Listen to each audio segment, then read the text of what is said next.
déjà les prédications, plusieurs prédications à travers ce passage. C'est Alléluia. Genèse chapitre 4, du premier verset jusqu'au verset 7.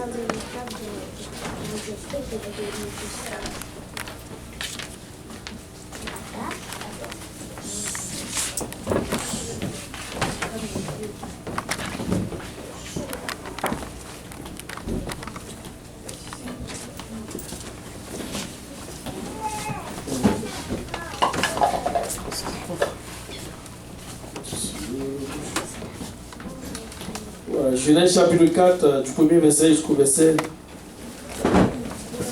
7. Alléluia. Nous n'avons pas beaucoup. Nous avons juste 15 minutes. On va essayer de faire son service, son travail à terre. Alléluia. Mais nous voulons tout simplement entendre de la part de Dieu. Amen. Adam a connu Ève, sa femme. Elle a conçu un enfant. Ouais, elle conçut et enfanta Caïn. Et elle dit, j'ai formé un homme avec l'aide de l'Éternel. Elle enfanta encore son frère Abel. Abel fit berger et Caïn fit laboureur. Au bout de quelque temps, Caïn fit à l'Éternel une offrande de fruits de la terre. Et Abel, de son côté, en fit d'un premier-né de son troupeau et de la graisse. L'Éternel porta un regard favorable sur Abel. L'Éternel porta un regard favorable sur Abel. L'Éternel porta un regard favorable sur Abel et son enfant. L'Éternel porta un regard favorable sur Abel et son enfant. Je ne sais pas si vous comprenez. L'Éternel porta un regard favorable sur Abel et son enfant.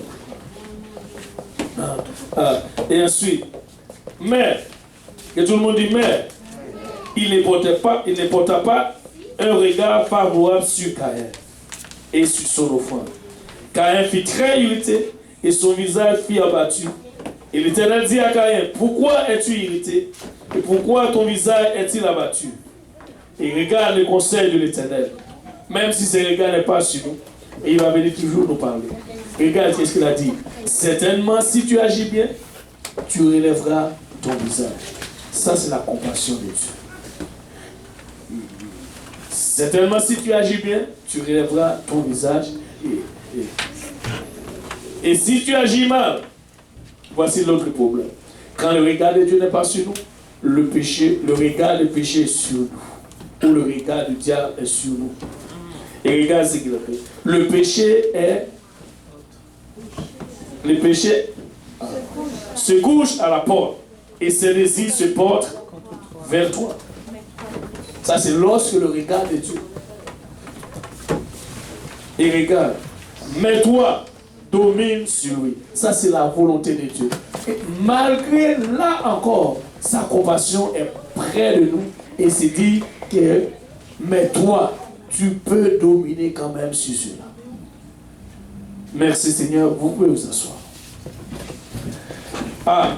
Nous avons choisi de faire une série sur ce passage que nous venons de lire, qui dit le regard de Dieu sur moi.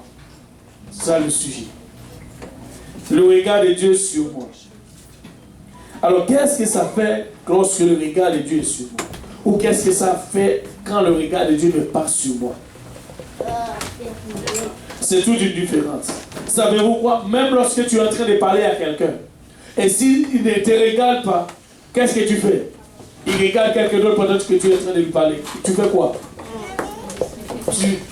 Pourquoi le regard de Dieu sur nous? C'est parce que Dieu veut que nous regardons vers lui aussi.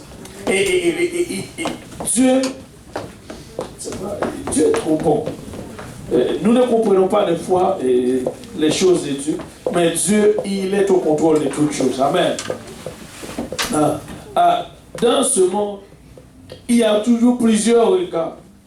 Il y a plusieurs, et nous voulons toujours les regards. Et nous voulons avoir ou attirer l'attention toujours de quelqu'un. Et c'est pourquoi Dieu veut aussi que ce regard, ou bien c'est ce que nous devons, c'est ce que nous désirons étant que comme Église, que le regard de Dieu soit sur nous.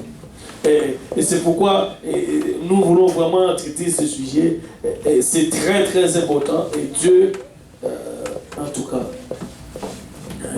et c'est bon. Maintenant, il nous faut accueillir le regard de Jésus-Christ pour avoir une juste connaissance de nous-mêmes. Sans le regard de Dieu, même de nous, nous n'allons pas avoir même une connaissance de nous. Parce que nous allons même oublier qui nous sommes. Et c'est pourquoi il nous faut accueillir d'abord le regard de Dieu ou de Jésus pour avoir une juste connaissance de nous. Mais je ne sais pas ce qu'il en est pour vous, mais moi, j'ai entendu plusieurs personnes de mon entourage me poser la question. Pourquoi crois-tu? Qu'est-ce que cela t'apporte? Comment répondre?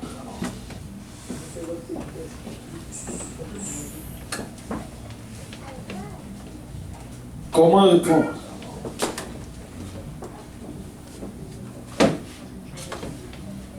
Et regardez ce que nous venons de lire d'abord.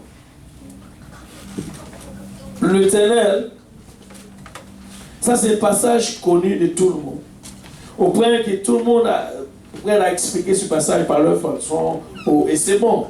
Et il y a plusieurs messages, plusieurs leçons à tirer dans ce passage. Ah, je me demande, il y a une question qui se pose toujours à travers ce passage.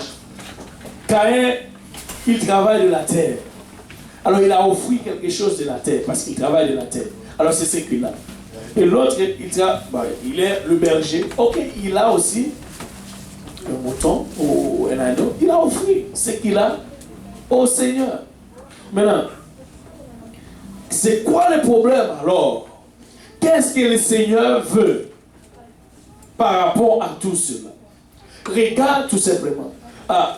Le regard de Dieu, ce n'est pas seulement sur ce que nous possédons, mais le regard de Dieu doit être d'abord sur nous, Si le regard de Dieu n'est pas sur nous, ne pensez pas ce que vous avez.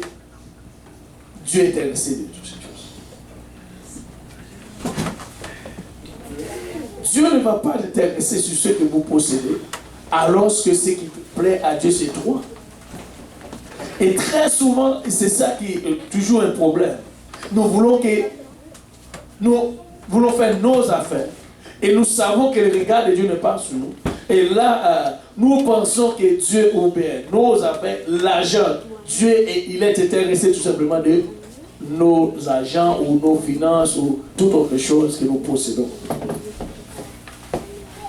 Tout ce que ça prend, c'est le regard de Dieu d'abord sur moi. Si le regard de Dieu n'est pas sur moi, peu importe ce que je fais, peu importe comment que je suis, cela ne va rien. Parce que le regard de Dieu doit être d'abord sur moi.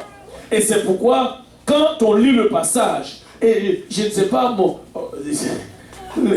c'est comme si, comme dit le pasteur Kaosi, mon CD était bloqué dedans. Le regard de Dieu était sur Abel. Le regard de Dieu était sur Abel. Le regard de Dieu, parce que c'est ça. Dieu porta un regard favorable sur Abel.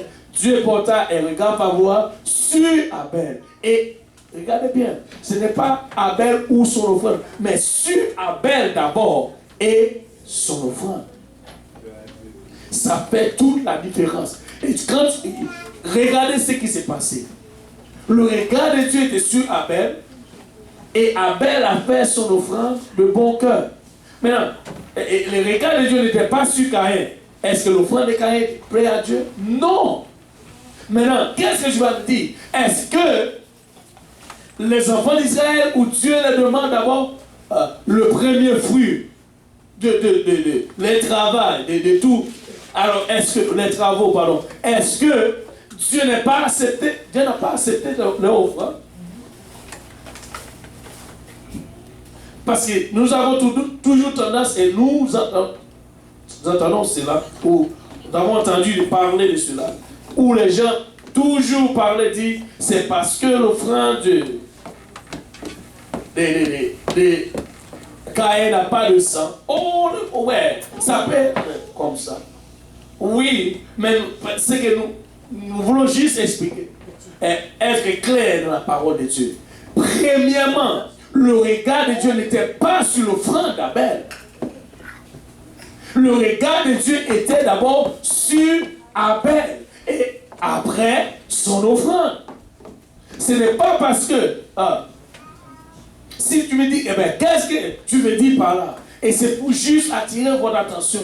Tu dois faire de toi-même pour que le regard de Dieu soit sur toi chaque jour, à chaque pas de votre vie. Parce que si le regard de Dieu n'est pas sur toi, tu es juste en face de danger.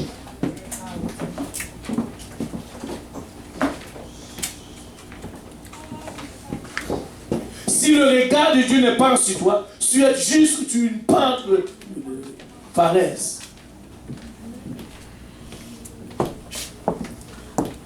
Et c'est pourquoi tout ce que ça prend, c'est le regard de Dieu d'abord.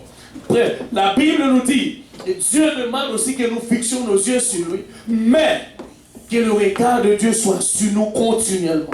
Et quand le regard de Dieu est sur nous, qu'est-ce que ça fait d'abord? Le regard de Dieu sur nous nous protège. Le regard de Dieu sur nous nous convainc aussi. Le regard de Dieu sur nous nous fait savoir qui nous sommes. Le regard de Dieu nous permet d'abord à aller plus profond, au-delà de ce que Dieu veut de nous.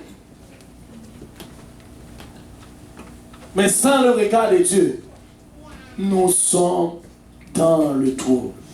Parce que si tu regardes le passage, et quand Dieu dit, et les deux, ils ont décidé à offrir l'offrande. Mais le problème, c'est que avant que Abel a offert son offrande, lui, il était d'abord à Dieu. Maintenant, qu'est-ce que nous voulons donner à Dieu? D'autres choses ou nous personnellement? Et regardez ce que le passage nous a dit.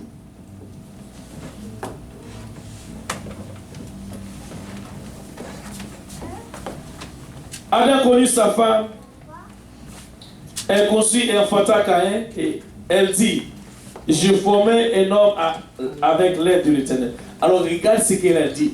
Je formais un homme à l'aide de l'Éternel. Et ces deux enfants, le problème c'est ça. Grandir dans la même maison, même instruction, il n'y a pas quelque chose de différent, mais les deux ont... C'est bon, les proches, mais comme c'est une série, on va continuer. Amen. Alléluia. Il nous reste juste 4 minutes. On a déjà écouté à l'hôtel. Qu'est-ce qu'il dit? On fait déjà un service à l'hôtel. Merci Seigneur pour ce qu'il a fait. Sinon, alors c'est le tout. Alléluia. Voilà.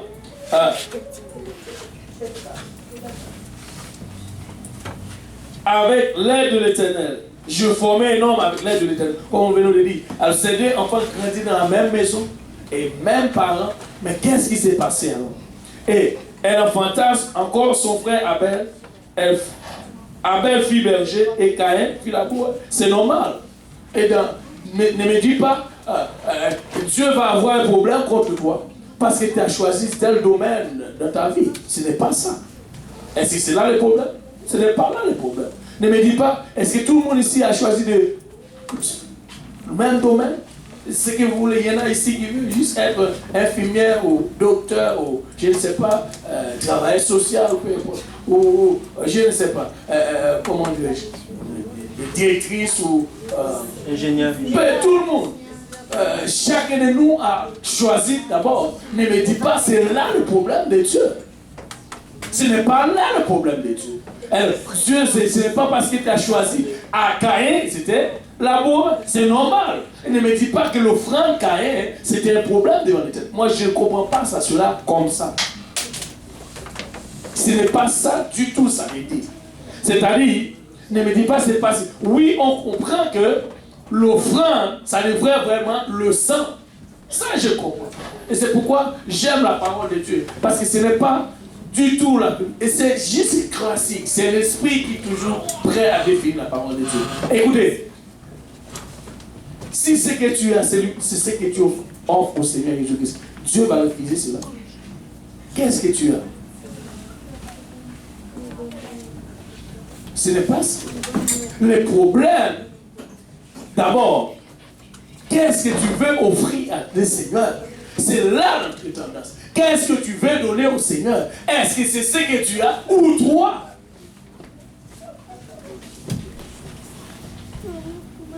L'attention de Dieu, est-ce que c'est ce que nous avons ou nous-mêmes personnellement? Et c'est ce que Dieu veut. Qu'est-ce que Dieu veut de nous? Ce n'est pas ce que nous avons, mais Dieu veut nous personnellement. C'est ce que Dieu veut. Et c'est pourquoi vous allez voir plusieurs détails dans ce passage. C'était leur choix. Et c'est comme si le choix de leur vie ne me dit pas que... Bon, et qui se dit que Dieu lui dérange par rapport à le choix? Peut-être que son choix, ce n'est pas de la volonté de Dieu. Dieu va le déranger, c'est sûr.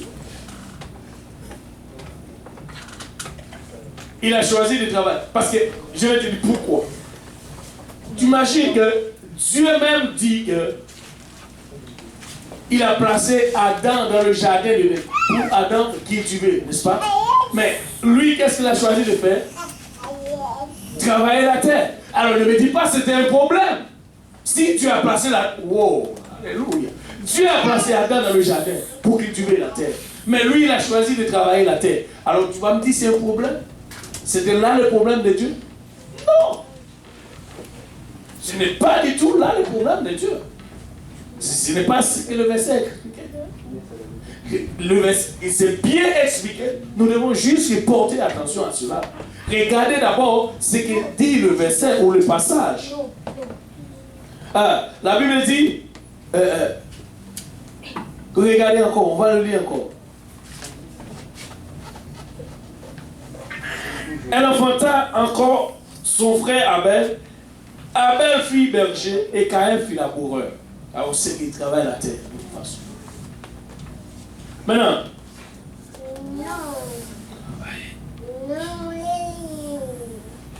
au bout de quelques temps, Caïn en premier fit à l'Éternel une offrande. Non, pardon, c'est bien Abel. Qu'est-ce qu'il dit? Ouais, Caïn. Au bout de quelques temps, Caïn fit à l'Éternel une offrande des fruits de la terre. Mais c'est ce qu'il travaille. Oui, il pouvait acheter un. Comme on comprend aussi que la Bible dit, il y avait quelque chose qui s'est passé dans le jardin alors que les hommes ont péché. Dieu a fait un vêtement, il a conçu le vêtement de peau pour couvrir ses deux. Là, tout de suite, qu'on a compris que le sang quand même a été versé dans le jardin pour le pardon. Parce que la Bible dit, sans le fusion du sang, il n'y a pas de grâce. Et c'est pourquoi on a su. Mais, ne me dis pas, là, si c'est là, c'est parce que Caïn a offert le... Maintenant, si on regarde d'abord tout l'Ancien Testament, où Dieu demande les enfants d'Israël le premier fruit de leur travail, cela n'était pas bon.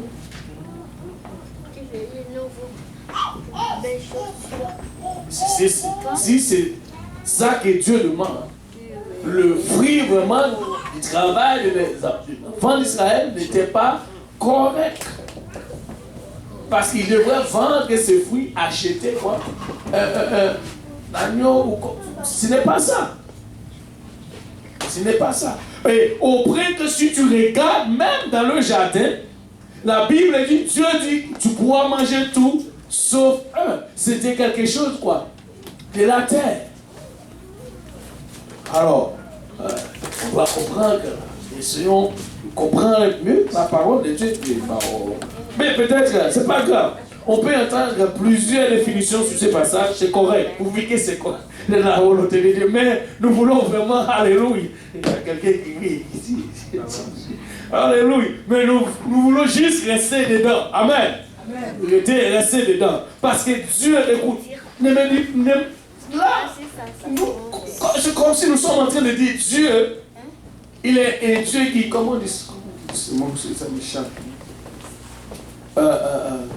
Exigeant ou qui te pousse comme qu'est-ce qu'il y a? Elle vient de lire le verset.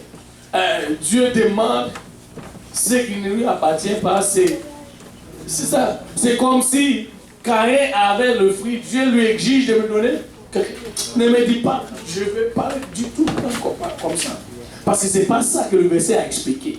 Il faut juste que nous allons aller dans le contexte du verset. Regardez ce que la Bible dit clairement. Et nous sommes l'église de Montréal. Alléluia. Il faut nous battre nous-mêmes pour le Seigneur. Le Seigneur est vraiment merveilleux. Alléluia. Il y a certaines choses que le Seigneur commençait à... Anyway. Et il est Dieu qui ouvre les yeux du feu voir. Amen. Alléluia. Et regarde ce que la Bible dit. Et c'est déjà midi. Regarde ce que l'heure a fait. Maintenant, on n'a pas fini, mais ok, c'est pas grave. C'est le début. Voilà. Au bout de quelques temps, Caïn fit à l'Éternel une offrande de ses fruits, des fruits de la terre. Et Abel, de son côté, fit le premier-né de son troupeau. Regardez, ça c'est chacun a offert à l'Éternel, a offert à l'Éternel ce qu'il avait. Alors s'il n'avait pas d'autre chose, il offrit à l'Éternel quelque chose de ce qu'il travaille, c'est ce qu'il possède alors. Qu'il possédait. Maintenant, là tu m'as dit que non, à Caïn, non, regarde ce qui suit. Ce n'est pas du tout ce que dit le verset. Regarde. L'Éternel porta un regard favorable sur l'offrande d'Abel. Alors, si ce n'est pas sur l'offrande d'Abel, l'Éternel porta un regard favorable. Ne me dis pas que ce que Caïn a fait, c'est parce que c'est du fruit de la terre que l'Éternel ne veut pas. Non, ce n'est pas ça du tout. Le verset nous a dit que l'Éternel porta un regard favorable sur qui? Sur Abel et son offrande. C'est-à-dire, si le regard de Dieu n'est pas sur toi, tu es. Ce n'est pas ce que tu as qui va lui faire plaisir. Ne me dis pas que le regard de Dieu n'est pas sur toi. Oh, tu vas lui offrir tout ton argent. Oh, Dieu va être d'accord. Désolé. Ce n'est pas un Dieu. Il n'est pas un Dieu comme ça. Son regard doit être d'abord sur toi. Et après, ce que tu as. Ce que tu as. Et maintenant, pourquoi est-ce que je dis cela? Regardez ce qui suit par rapport à ce passage. Parce que lorsque le regard de Dieu n'est pas sur nous, nous sommes en face d'un danger. Et ce danger est là toujours devant nous. Jusqu'à ce que... Écoutez, mais... Et ensuite, encore l'autre problème, c'est que lorsque le regard de Dieu n'est pas sur nous, nous n'allons pas écouter sa voix. Wow! Nous n'allons pas écouter sa voix. Parce que sinon, Caïn devrait écouter la voix de Dieu. Alléluia! Gloire au nom de Jésus. Je me sens excité seulement de voir cela. Regarde. Quand je tourne. Vas-y. Regarde. Ah. Au bout de quelques temps, Caïn fit... Non, parce que je vais le... Ok. Donne-moi le 3. Là, je vais essayer le 3. Ok. Mais, regardez. Mais, il n'est pas... Oh. Ici. Pas le 4. Non, 4, 5, 4, 5, 6, 7. Non.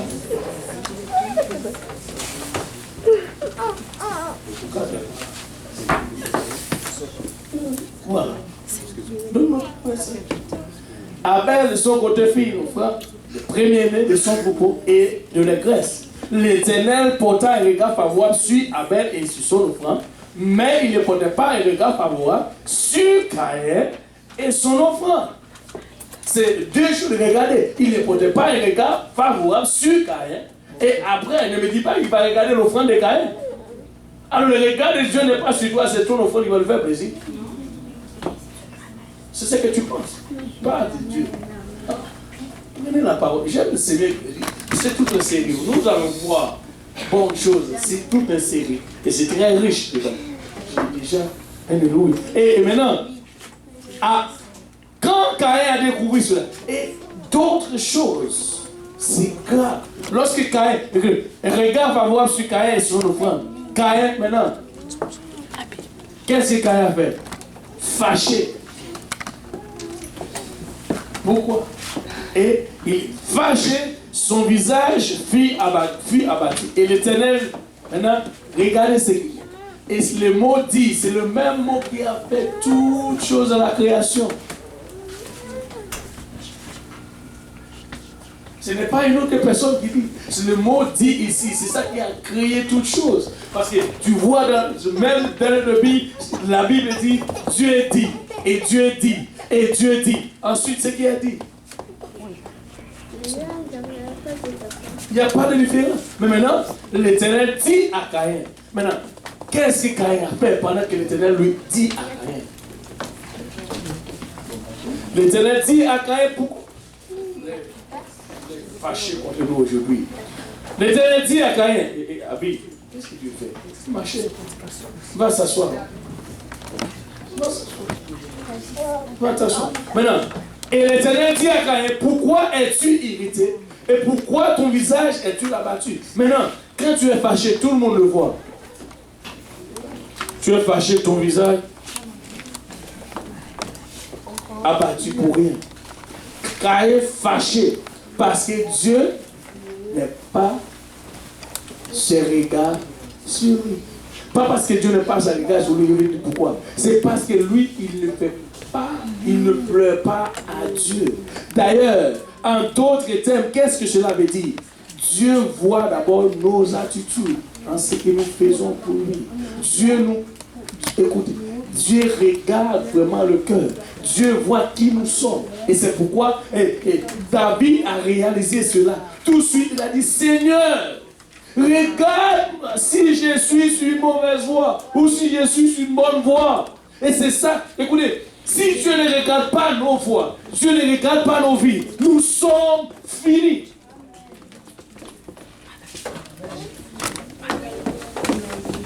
Nous sommes finis. Parce que, regardez ce que cela va amener. Maintenant, et tu me dis, après toutes ces choses, qui a appris à Caïn comment tuer?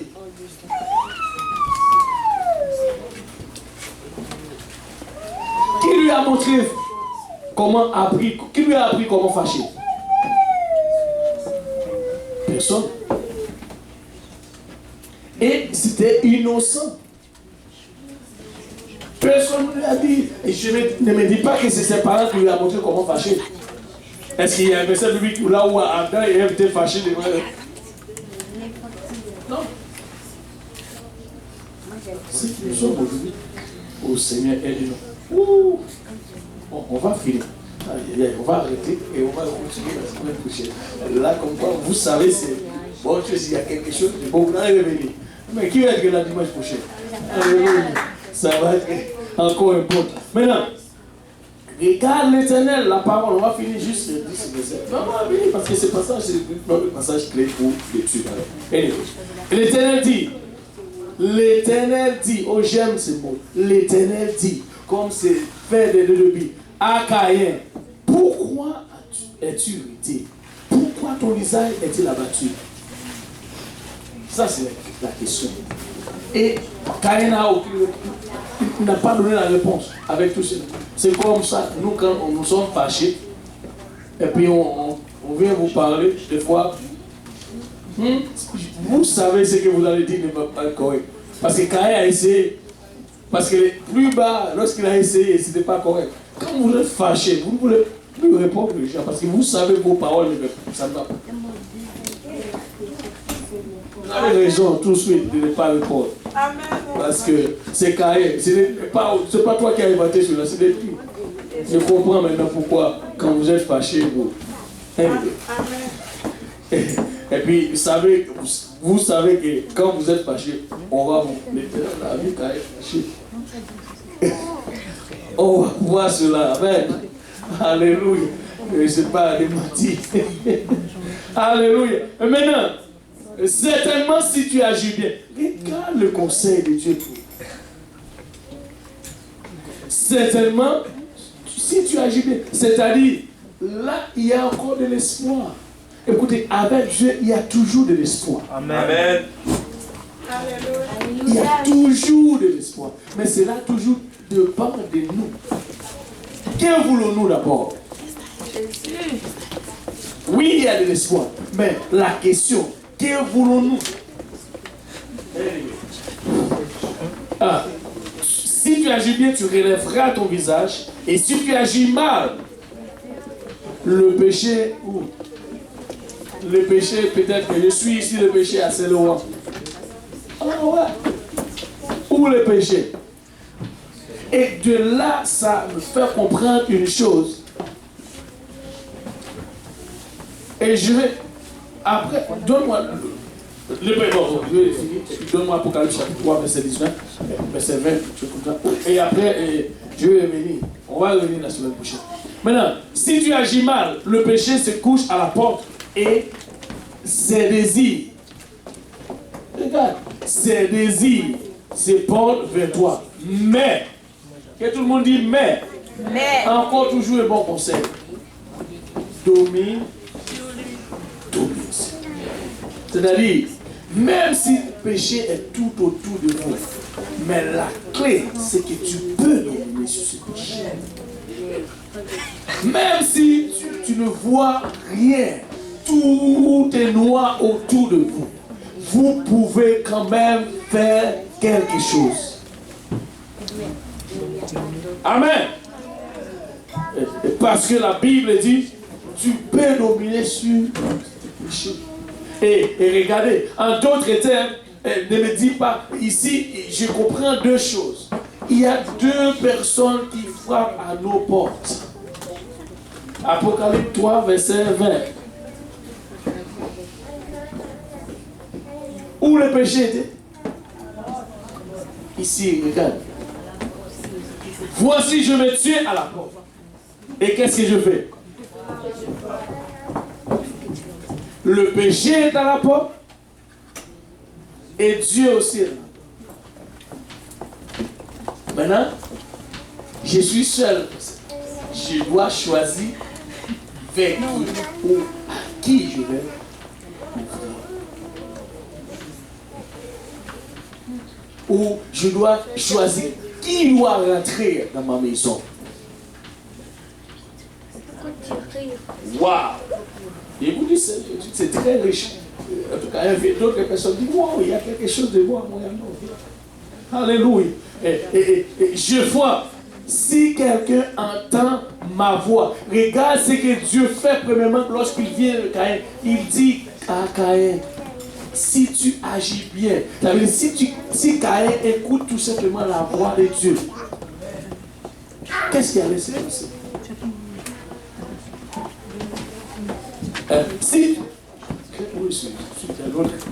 Si quelqu'un entend ma voix et ouvre la porte, qu'est-ce que Dieu fait? J'entrerai chez lui. Et lui, et non seulement je rentre chez lui, waouh! Et je souperai avec lui, et lui avec moi. Et il y a un autre passage, nous n'allons pas, mais nous allons prendre l'autre passage la semaine prochaine, là où Dieu dit à Zachée, descends, je vais rentrer.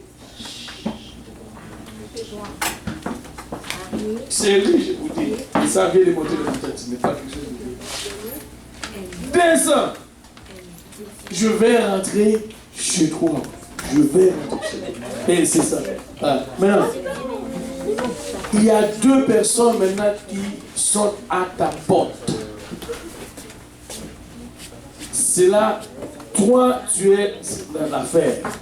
Maintenant, avec qui parmi ces deux personnes que tu veux faire affaire? Ou qui tu veux rentrer chez toi? En se levant tous ensemble. La réponse la semaine prochaine. Encore, nous allons continuer par dessus le regard de Dieu sur toi. Aujourd'hui, si tu as écouté la voix de Dieu, et c'est que la voix de Dieu te dit, fais quoi? Obéir à la voix de Dieu, obéir à l'évangile, Alléluia. Et baptisé, porter ce nom, c'est qu'il peut dire l'espoir, il peut dire toutes choses. Aujourd'hui, tu peux le faire. Il n'y a rien qui est impossible que Dieu ne peut pas faire avec toi si tu veux. Ça veut dire, la question c'est toujours si tu veux. Si tu veux, Dieu va faire. Dieu veut faire, il est volontiers de faire, il est volontiers même de rentrer chez toi. Mais est-ce que tu veux que Dieu rentre chez toi? Alléluia. Et j'aime le Seigneur et la sœur Nadine. C'est ça, son désir c'est de laisser Dieu rentrer. Et Dieu rentre. Amen. Alléluia. Battons nos mains pour notre Seigneur Jésus-Christ. La question, c'est moi, toujours dans la paix. Qui je veux rentrer chez moi? Et c'est pourquoi la personne qui rentre chez toi, soit il arrange bien ta maison, ou il te fait des dégâts. Amen. Donc tu vas choisir qui? L'autre va faire des dégâts de ta maison, et l'autre va arranger ta maison. Wow. C'est bien. Oh, alléluia. Le Seigneur est merveilleux. Amen. Tu as deux personnes à ta porte. Pendant, alléluia.